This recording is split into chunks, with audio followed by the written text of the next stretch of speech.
আসসালামু আলাইকুম রহমতুল্লাহ বিসমিল্লাহ রহমান রহিম। আজকে যে বিষয়ের ভিডিও দিব সেটা হলো আপনি না বলতে শিখুন, তবে জীবনে সফল হবেন। সফলতার জন্য না বলাটা অনেক বড় একটা প্যারামিটার, অনেক বড় একটা আপনার কি বলে উপাদান।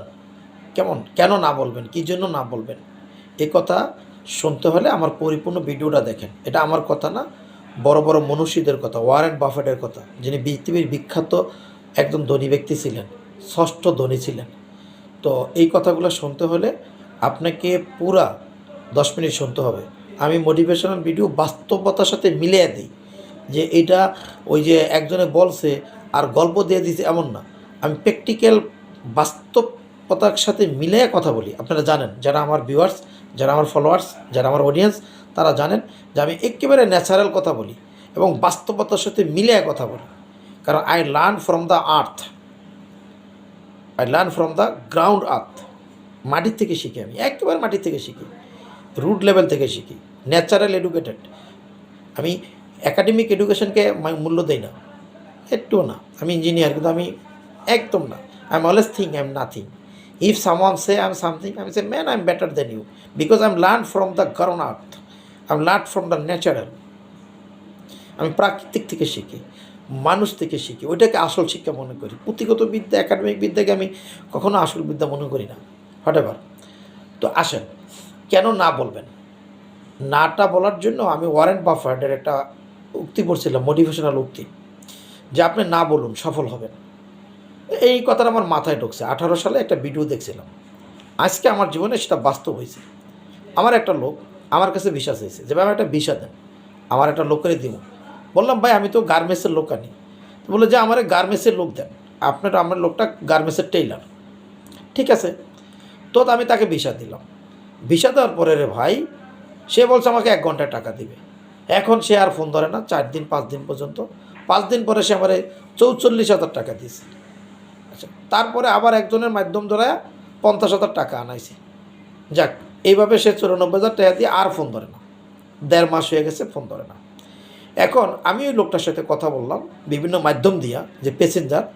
জানলাম যে প্যাসেঞ্জারটা 5টা লোকের মাধ্যমে আসছে এবং তারা অনেক আগে ওই লোকের কাছ থেকে টাকা পয়সা নিয়ে খেয়ে ফেলছে। আচ্ছা, তারপর যেটা জানলাম সেটা হলো যে এই লোকটা গার্মেন্টসের কোনো কাজ জানে না এবং লোকটার বয়স প্রায় 50 থেকে 60-এর কাছাকাছি। তো আমার সাথে তারা মিথ্যা বলছে, সে টেইলার না। আপনারা জানেন কিরগিজস্তানে টেইলার ছাড়া চলে না। এবং লোকটার কাছে জানা হলো আপনারা কী কাজের কথা বলছে, বলে আমার অফিস ক্লিনিংয়ের কথা বলছে, অথবা ফ্যাক্টরির কাজ, কোনো ফ্যাক্টরির প্যাকেজিং, ফুড প্যাকেজিং, এরকম বড় গ্রুপ কোম্পানির কাজ। আচ্ছা, ঢাকা মিথ্যা কথা। ওই লোকের ফোন দিয়ে সে আমার ফোন ধরে না লজ্জায়, আর কারণ সে আমার সাথে কথায় কাজে পুরো ফেক করছে। এখন দেখেন, এই লোক আমার আজকে আরেকটা মিডিয়া বললো ভাই ওই লোকটা ফ্ল্যাট দিতে চাই, আপনার টাকাগুলো দিতে চাচ্ছি। আমার প্রায় 2 লাখ টাকার উপরে টিকিট সহকারে 2,20,000 টাকা বাকি। আজকে আমার খুব টাকা প্রয়োজন, খুবই টাকা প্রয়োজন। কিন্তু আমি জানি যে এই লোকটা এসে বেজ্জতি হবে, এই লোকটা কাজ পারে না, লোকটার ভিসাও বাড়ানো যাবে না। যেই কয়দিন হাতে আসে ওই কয়দিন দিয়ে পুলিশ করে, মেডিকেল করে তার ভিসা বাড়ানো সম্ভব না আমার পক্ষে। আচ্ছা, মানে তারা তো ফোনে ধরে নেই, তাহলে এই লোকটা অবৈধ হয়ে যাবে। 1 নাম্বার 2, এই লোকটা তো কোনো কাজ জানে না, শীতের ভিতরে সে কী কাজ করবে? সে তো গার্মেন্টসের কাজ জানে না। আর আমি তো তারে গার্মেন্টসের কাজ না পারলে তারে যে আমি কাজ শিখিয়ে নিব সেরকম বয়সও না। 18-20 বছরের মানুষ হইতো। যেমন আমার একটা সেলার্স স্টুডেন্ট, আপনারা দেখাইছি ভিডিও, ও আইসা কাজ শিখে গেছে। ইয়াং পোলাপাইন, 20-22 বছর বয়স, মেধা শক্তি পরিষ্কার, ধাপ করে কাজ শিখে গেছে। এলে এই লোকটার মাজা ব্যথা, পেট ব্যথা, বয়স্ক লোকের যা হয় এটা হবে, তো এ তো কাজ পারবে না। তা আমি ওই জন্য ডাইরেক্ট না করছি, আমি আনবো না। আমার অনেক কনভিন্স করছে, নো নো। এই জায়গাটাই মানুষ ভুল করে। আজকে কিন্তু আমার টাকা দরকার, আল্লাহ সাক্ষী, ওই টাকাটা আমি নিয়ে আমি অন্য কাজ করতাম। আজকে ভাই তোমার ভুল, আমি তার ভুল দেখাইতাম। 2টা ভুল আমার সামনে তার ছিল। এক হলো সে গার্মেন্টসের কথা বললে দিছে, সে গার্মেন্টসের কাজ জানে না, ভিডিও করতাম, ভাই তোমার লোক তুমি ফেরত নিয়ে যাও। 2 হলো যে তুমি লেট করে দিছো, আমি তোমার বলে দিছি 21 দিন আগে ফ্লাইট দিতে, তুমি দিতে পারো নাই, this is not my fault, তোমার লোক অবৈধ, আমার কি? কিন্তু আল্লাহ জানে যে এই লোকটা গরিব মানুষ, এই আবার দেশে যাইতে 1-1.5 লাখ টাকা খরচ করা লাগবে। তো তোরা মারছ তোকে লোক তুই বোঝ। তো আমি ডাইরেক্ট না করে দিছি। ওই ওয়ারেন্ট বাফারের কথা কাজে লাগছে। কেন কাজে লাগবে? আমি ভাবলাম যে যদি এখানে আসে তাহলে আমার ফ্যাক্টরিটা আমি অনেক কষ্ট করে গোছাইছি। আপনারা জানেন, যারা আমার ভিডিও অডিয়েন্স আছেন, আমি অনেক কষ্ট করে এখানে গার্মেন্টসটা দাঁড়া করাইতেছি, আল্লাহ করাইতে আছে। তো আমার গার্মেন্টসে আমি লোকজন নিয়ে আপনাকে 20-30টা লোক নিয়ে ভালো আছি, আল্লাহ আমার অনেক ভালো রাখছে আলহামদুলিল্লাহ। এখানে অনেকের কাজ নাই গার্মেন্টস, আমার গার্মেন্টসের কাজ আছে। আমি বাঙালি, আমার 5-6টা ভাইয়ার আমার জন্য তারা নিবেদিত। তো এটা আল্লাহর শুকরিয়া। তো আমি ওই জন্য চাই নাই যে এই লোকটা এসে একটা উটকো ঝামেলা। আমার যারা আসতেছে সবার ঠিকমতো আসতেছে, বিশাল লাগতেছে, কোনো ঝামেলা হচ্ছে না। আজকে রাত্রে একটা আসবে ইনশাল্লাহ, তারও দেখবেন নে আমার ফ্যাক্টরি কোম্পানির লোক। আমি ইনশাল্লাহ তার বিষয় বাড়াবো, সুন্দর মতো টাইমও আছে, কোনো ঝামেলা আশা করি ইনশাল্লাহ হবে না। তো এখন আমি দেখলাম যে না, আমার ওয়ারেন্ট ব্যাপারে ওই কথা না বলা শিখুন। সে কোনো আমার অনেক কনভিন্স করতে চেষ্টা করছে, আমারও টাকা খুব দরকার। আমি লালসকে একেবারে চাপায়া ধরছি যে না, লালস দরকার নেই, আমার টাকা আজকে না হয় আরেক নিতে হবে, আমি একটু কষ্ট করবো, আমি এক জায়গায় গালির মন্দ শুনবো, কিন্তু আমি এই লোকের আনবো না। এই লোকের আনলে আমার অনেক বড় ঝামেলা হবে। এইটার বলে কমন সেন্স, এ বলে প্রফেশনালিজম, আপনাদেরকে বারবার এটা বলে পেশাদারিত্ব। এই জিনিসগুলো আমার ভিতরে ছিল না, আপনাদের ভিতরে নাই, অনেকের ভিতরে নাই, আমাদের বাঙালির ভিতরে নাই। টাকা দেখলে আমাদের আর হুঁশ জ্ঞান থাকে না, যাকে ধরে নিই। তো এই জন্য কথাটা, গল্পটা আপনার সাথে শেয়ার করলাম যে না বলতে শিখুন। না বললে হবে কি জানেন, আপনার সামনের পথটা সুন্দর থাকবে, ভবিষ্যতের কাজটা সুন্দর হবে।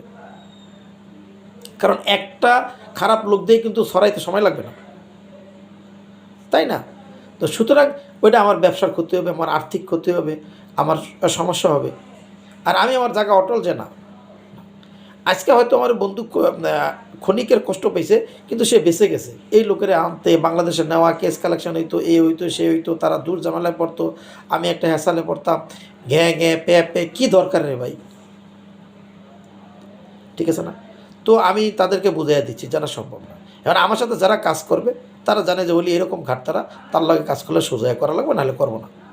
আর আমি যদি সঠিক সার্ভিস দিতে পারি, আমার কাছে লোক আসতে বাধ্য। আমি যদি ডাক্তার হই, রুগী আমার কাছে আসবে। আর আমি চোর হলে আমাকে মানুষজনে পিটাবে, তাই না ভাই? সুতরাং আসেন, না বলা শিখি। এই যে গল্পটা বললাম, এই না বলছি আমার কাছে ভালো লাগতে আছে দিল থেকে, একদম একদম পরিষ্কার যে না, ঠিক আছে, আমার দ্বারা সম্ভব না। আসুন আমরা না বলতে শিখি। না বললে বাস্তব জীবন অনেক উপকার হয়, আর্থিক উপকার হবে। সাময়িক এই যে আমার সমস্যাটা হয়েছে, এটা ইনশাল্লাহ আমি আর্থিকভাবে উপকার হয়ে যাব। এই যে আমার ধরেন 1.5 লাখ টাকা লস হইল, এটা আমি উঠাই ফেলাবো, অন্য দিক দিয়ে আসবে, ব্যবসা করবো, লাভ করবো, লস হবে না, হয়েছে বাস। আর একটা আমাদের অফিসও আমি আমার ভাইয়েরা বারবার বুঝাই, যারা ভাই ডাকছি, 5টা ভিসা দিয়েছি একজনের, 3টা ফ্লাইটেই 4টা ভিসা দিয়েছি, 3টা ফ্লাইটে এসে উঠাচ্ছে না। ভাইয়েরা বললাম যে কতগুলো টাকা লস করেন না তার সাথে বিজনেস, আপনার এজেন্টের দরকার নাই, অফিসটা নিয়ে বসে থাকেন, মাসে 2টা লোক পাঠান। এজেন্টে টাকা খায়া বয়ে রয়েছে। উনিও সেম কাহিনী করছে, ওই টিকিট ধরছে 19 তারিখে, ওই বিষয় এক্সটেনশন করা যাবে না। তো কিছু বাইরে, কিন্তু আমার দোষ নেই, আপনার লোক, আপনি জানেন কী করবেন না করেন, জানি এটা কিন্তু এক্সটেনশন করা যাবে না, এটা দায়ভার আপনার। আমি এটা আমি বুঝে নিব, সমস্যা নেই। কিন্তু ছেলেটা ইয়াং, তাই ছেলেটা আনতেছি, আসুক, বিষয় তো পারবে না। হ্যাঁ, কেমনে পারবে? সম্ভব না। 7-8 দিনে কেমনে বিষয় বানাবো? কবে মেডিকেল করাবো, কবে পুলিশ করাবো, কবে বিষয় জমা দেবো? সম্ভব। এই ভুলগুলো তারা করে। তো বিষয়টা হলো ভাই, এই জন্য আবারও বলি যে আবার অফিসের স্টাফ, ছোটো ভাই আমাদের অফিসের, আমি একটু রাগ হয়েছি যে অফিসে একটা খারাপ শব্দ বলছি। এটা বলার কারণে তার গায়ে লাগছে। আমি কারোর সাথে শত্রু না, সে ছিল আমার ভিডিও শোনে, আমি কারো শত্রু না, আমি পেশাদারিত্ব চাই। পেশাদারিত্ব না থাকলে বিজনেস হয় না। এখন আপনি যদি আমার নাম ভাঙায় কোনো 2 নম্বরই করেন, সেটার জন্য আপনার দায়ী। আপনি ভুল করলে আপনি দায়ী, আমি কারো কিছু বলি না। আপনি কাজে অবহেলা করলে আপনার দায়ী। আপনি পাসপোর্টটি ভিসা আগে বললে দেওয়া, আপনাদেরকে অ্যালার্ট করা যে ভাই অ্যাটলিস্ট 21 দিন আগে ফ্লাইট দিবেন। আপনারা শুরু করছেন, এত বোঝানোর পর আমার ভিডিওতে বলা, ইউটিউবে বলা, সব জায়গায় বলা, তারপরে তারা 7-8 দিন আগে ফ্লাইট ধরে ভিসার ম্যাচ যাই বলেন। সুতরাং ভাই আসুন, না বলতে শিখি, এদেরকে এড়াইয়া যাই। এই জন্য আমি এই যে গার্মেন্টস করছি আমি একটা দুইটা করে লোক আনবো, আমার আমার আমার কোটা 10টা আছে পরে থাকুক, আমি একটা দুইটা করে আনবো। আজকে অ্যাপ্লাই হয়েছে, জানি না পাই কিনা সন্ধ্যা, আজকে এখনও কোনো নিউজ পাইনি যে কোটা অ্যাপ্লাই হওয়ার কথা। দোয়া করেন, এটা মনে হয় লাস্ট কমিশন বসবে, আবার জানুয়ারিতে বসবে। আজকে 10টা কোটা আসার কথা, অপেক্ষায় আছি। দেখ পাইলে আলহামদুলিল্লাহ, না পাইলে আগামী সপ্তাহে পাবো, সমস্যা কী। দুইটা লোক আবার আমারে অ্যাডভান্স দিছে, সবর করো তোমরা, যদি এই সপ্তাহে কোটা না বসে আগামী সপ্তাহে আসবে, সমস্যা তো নেই। তাড়াহুড়া করা যাবে না, তাড়াহুড়া শয়তানের কাজ, না হয়েছে নাই। তো এই জন্য কোনো তাড়াহুড়ো না, অভাব অনটন এগুলোর চাবায় খেয়ে ফেলতে হবে। আপনি আপনার সিদ্ধান্তে এথিক্সে অটল থাকেন, বিশ্বাস করেন ভাই, এথিক্স এমন এক জিনিস, সততা এমন এক জিনিস, ওটা আপনাকে রিটার্ন দেয়, আর্থিকভাবে রিটার্ন দেয়। পরকাল তো আছে পরে, দুনিয়াতে আপনার বিশাল বড় ফায়দা হয়।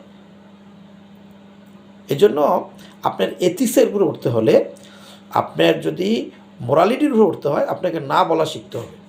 না, না পারবো না, আমি পারবো না। আমার এক সারা টিকিট কাটতে দিছে, 3 দিন হয়, সে ফোন ধরে নেয়, বিশাল সমস্যা হয়েছে। আর আমি তার বলছি, ভাই আমি গ্রুপ টিকিট কাটি, তোমার 2 দিন ওয়েট করা লাগবে, কারণ আমি আমার পেশাদারি তো ঠিক রাখবো। আমি তোমার টিকিট কেটে দিই, 5টা টিকিট কাটলে আমার 2 টাকা লাভ থাকে একসাথে। সে চেক দিয়া কি বলে, ও আছে গ্রুপে আছে, ইউটিউব শোনে, ও আমার চেক দিয়া ইয়ারে কী করে টাকা পাঠায় দেয়, সারাদিন ফোন ধরে নেয়। ওদিনকে আমার 4টা টিকিট কাটছি, ওরা পাইনি। তো আমি পেশাদারিত্ব একেবারে খুব স্ট্রং ভাই, একদম। এবং পেশাদারিত্ব কোনো ছাড় দিব না, 1 ইঞ্চি না, 1 ইঞ্চি না, কাউরে না, না ধোকা কারো দিব, না ধোকা কারোর কাছে খাবো। 1 ইঞ্চি পেশাদারিত্বের ব্যাপারে 1 ইঞ্চি ছাড় দিব না। তাই আসেন, আজকের স্লোগান, না বলতে শিখি, মরবে না করে দেন। একটা কাজ আপনি 80% পারবেন, 20% সন্দেহ আছে, না করে দেন, এটা আমার দ্বারা হবে না। টাকার লালচ থামান। সবার আগে বললো না কয়া শিখেন, বউকে এটা লাগবো ওইটা লাগবো, না আমি পারতাম না থেকে জানতে, সম্ভব না। না ডাইরেক্ট একদম ঘরের ভিতরে না বলতে শিখেন, না পারবো না, সম্ভব না। সব কিছু হ বলতে গিয়ে কী হয় জানেন, আমি জীবনে সব কিছু তো হ বলতাম, আচ্ছা ঠিক আছে আমি করে দিব না। বাংলা একটা কথা বলে না, যে পাহাড় ঠেলে, শব্দটা বললাম না ইউটিউবে, ওই ঠেলতে গিয়ে ধরেন বিপদ, পরে আজকে আমার হয়তো। এই জন্য আপনি কোমল মনের হয়েন না, আবার আপনি তিতা হয়েন না। বলছে এমন হয় না যে তোমাকে বমি করে, আবার এমন হয় না যে তুমি মধু গিলে খায়, মধ্যম পন্থা, বুঝে শুনে ব্যালেন্স করে না বলতে শিখুন। হিসাব কিতাব করে কথার সময় আপনার কথার ভিতরে 80% না বলুন, 20% হা বলুন, ভেবে চিন্তা হা বলুন। বেশিরভাগ কথা সকাল থেকে সন্ধ্যা না বলুন। ছেলে টাকা চাচ্ছে, না পারবো না, নাই আমার কাছে, না, এই ক্ষেত্রে মিথ্যা বলেন, সমস্যা নেই। বলে আব্বা যা চাইতেই থাকবে, অভাব নেই তার, এইটা ওইটা মায়া বলবো, এইটা ওইটা, না তো নাই, পারবো না। আব্বা জামা কিনবো আজকে, টাকা আছে দিয়ে দেবেন, না নাই পরে। একটু ভাবেন, প্রত্যেকটা ক্ষেত্রে না বলতে শিখুন। না, না, আজকের স্লোগান, না বলতে শিখুন। ওয়ারেন বাফেটকে ধন্যবাদ, সে তো মুসলমান না, তার জন্য দোয়া করতে পারি না, যেহেতু ইসলাম আমাকে অ্যালাউ করে না। তো তাকে থ্যাঙ্কস, তার এই ভিডিওটা আমার কাজে লাগছে, আমি ওই থেকে মোটিভেশন নিছি এবং এটাকে প্রয়োগ করছি আজকে। আমার এই কথাগুলো যদি আপনার জীবনে, একজনের জীবনে কাজে লাগে, তো আমার এই ভিডিও করা সার্থক। আমি তো বলছি যে আপনাদের কল্যাণে আমার এই চ্যানেল মানবতা নিবেদিত প্রফেশনাল লোক তৈরি করার জন্য, কথাটা বুঝেন, মানবতা নিবেদিত প্রফেশনাল লোক তৈরি করার জন্য। আবারও বলি, মানবতা নিবেদিত প্রফেশনাল লোক তৈরি করার জন্য। মানবতা আছে, প্রফেশনাল এই লোক দরকার নেই। মসজিদ ইমাম সাহেব মানবতা বড়, এথিক্স আছে, কিন্তু প্রফেশনাল না। অনেক কাজে কী হবে, আপনার কাজ করাবেন না। আপনার ভিতরে এই বর্তমান কম্পিটিশন যুগে এই এই যে কনজিউমার যুগটা, এই যে বর্তমান যে জমানাটা, এটার ভিতরে মানুষের সততা, মানবতা, সাথে তার প্রফেশনাল পেশাদারিত্ব থাকা লাগবে খুব, একদম। নাহলে আপনি আগাইতে পারবেন না, বিলিভ মি, একদম আগাইতে পারবেন না। হ্যাঁ, তো 3টা জিনিস আপনার জীবনে থাকুক, আপনার পরিবর্তন, স্বাচ্ছন্দ্য আসবে, পরিবর্তন আসবে। আমার অফিসের 3টা ছেলে আজকে আসছে, আমি বলছি যে একটা দোষ দেয়, যে নিজেকে কম, নিজেকে আমি পারফেক্ট না, না বলেন, নিজেরা বলেন I am not a perfect at all, আমি ভালো মানুষ না, আমি ভালো না, I M try to improve my self, আমাকে পরিবর্তন করি। প্রত্যেক দিন নিজের উপর মেহনত করেন, নিজেকে পরিবর্তন করেন। আমি না, আমার দ্বারা এটা হচ্ছে না কেন, এটা আমি পারতেছি না, আই এম নট পারফেক্ট, আমি ভালো মানুষ না, আমার ভালো মানুষ হওয়া দরকার। আগে না বলুন, পরে হা বলুন। প্রত্যেকটা ক্ষেত্রে না বলা শিখুন, ঠিক আছে না? তো আগায় যাবেন। ভালো থাকেন আপনারা।